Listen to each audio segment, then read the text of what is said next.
కూటమి ప్రభుత్వంలో చంద్రబాబు నాయుడు గారు ముఖ్యమంత్రి అయిన రోజు నుంచి తిరుపతి పరువు ప్రతిష్ట ఎలా దిగజారుస్తున్నారో లడ్డూ విషయంలో చూసాం.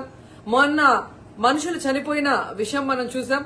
ఈ రోజు డిప్యూటీ మేయర్ ఎన్నికల్లో ఏ విధంగా మేయర్ మీద గాని అలాగే వచ్చిన కార్పొరేటర్ల మీద అలాగే దళిత ఎంపీ మీద దాడులు చేయటం మనం కళ్ళారా చూస్తున్నాం.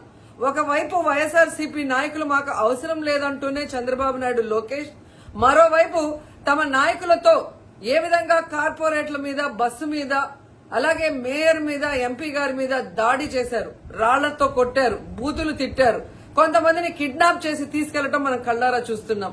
ఇవన్నీ కూడా పోలీసులు చూస్తుండగానే వాళ్ళ ప్రేక్షక పాత్ర వహించినప్పుడే జరగటం అనేది ఈ రాష్ట్రంలో లా అండ్ ఆర్డర్ ఎంత ఘోరంగా ఫెయిల్యూర్ అయిందో మనకు అర్థమవుతుంది. అండ్ పవన్ కళ్యాణ్ గారు మీ ఎమ్మెల్యే, జనసేన ఎమ్మెల్యే తిరుపతిలో ఎంత దిగజారిపోయి ఈ రోజు కార్పొరేటర్ని కిడ్నాప్ చేస్తున్నారో ఒకసారి గమనించండి.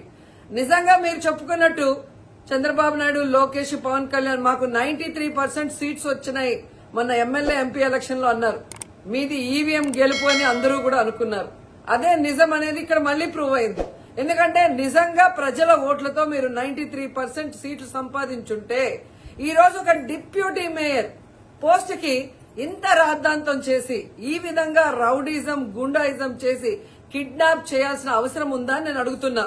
మీకు దమ్ము ధైర్యం ఉంటే, ప్రజలు మీ పక్షాన ఉన్నారు, మీ ప్రభుత్వం సక్రమంగా పనిచేస్తుంది, ఇచ్చిన హామీలు నెరవేరుస్తుంది అని మీరు నమ్ముంటే ఈ కార్పొరేటర్లతో రాజీనామా చేయించి మీ గుర్తు మీద గెలిపించుకొని మీరు ఎన్నికలు జరిపించుంటే ప్రతి ఒక్కరు మిమ్మల్ని శభాష్ ఉంటారు. కానీ ఇక్కడ జరిగే ఒక డిప్యూటీ మేయర్ ఎన్నికలకే ఈ విధంగా ఒక మహిళని చూడకుండా మేయర్ ని ఏ విధంగా హ్యూమిలేట్ చేస్తున్నారు, ఆమె మీద దాడి చేస్తున్నారు, అలాగే ఒక దళిత ఎంపీ గురుమూర్తి గారి మీద ఎలా బూతులతో తిట్టి దాడి చేస్తున్నారో టీవీలో అందరూ గమనిస్తున్నారు. సో మీరు ఫెయిల్యూర్ అయ్యారు.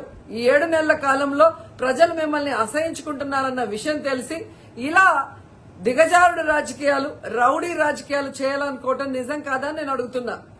ఒకవైపు ఎలక్షన్ కమిషన్ మేము రిక్వెస్ట్ చేస్తున్నాం, ఇలాంటి కూటమి ప్రభుత్వం చేసే ఈ దారుణాలకి ఫుల్ స్టాప్ పెట్టండి. ఎవరైతే ఈ రోజు దాడి చేశారు, బూతులు తిట్టారు, కిడ్నాప్ చేశారో ఆ తెలుగుదేశం, జనసేన నాయకులందరూ కూడా టీవీల్లో కనిపిస్తున్నారు. వాళ్ళందరినీ కూడా అరెస్ట్ చేసి వాళ్ళకి పనిష్మెంట్ ఇవ్వాలి. అలాగే ఎన్నికలు, డిప్యూటీ మేయర్ ఎన్నికల్ని ప్రజాస్వామ్యబద్దంగా నిర్వహించాలని ఈసీని డిమాండ్ చేస్తున్నాం. అలాగే చంద్రబాబు నాయుడు, లోకేష్, పవన్ కళ్యాణ్ కి తెలియజేసుకుంటున్నాం, మీకు ప్రజల పక్షాన నిలబడి ప్రజలకి మంచి చేశాము అన్న నమ్మకం ఉంటే మీకోసం ఎవరైనా వస్తే వాళ్ళతో రాజీనామా చేయించి మీ పార్టీ గుర్తు మీద మీరు ఎన్నికలకి వెళ్ళండి. 3 పార్టీలు ఉన్నాయిగా, బీజేపీ, తెలుగుదేశం, జనసేన.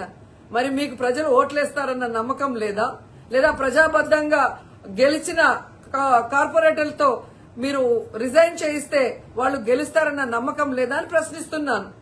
సో ఒకసారి తిరుపతికి అమిత్ షా వచ్చినప్పుడు ఎలా బ్లాక్ ఫ్లాగ్స్ ఊపటం అలాగే రాళ్లు వేయటం అనేది మనం గమనించాం. వాళ్ళు మర్చిపోయి ఉండొచ్చేమో గాని ఈ రోజు రాష్ట్రం అంతా కూడా చంద్రబాబు నాయుడు తిరుపతికి ఎవరొచ్చినా, తిరుపతిలో ఏం జరిగినా ఏ విధంగా దిగజారుడు రాజకీయాలు చేస్తూ తిరుపతి పరువు ప్రతిష్ట మరి దిగజారుస్తున్నారో అందరూ గమనించి వాళ్ళకి బుద్ధి చెప్పాలని కూడా ప్రజల్ని కోరుకుంటున్నాను.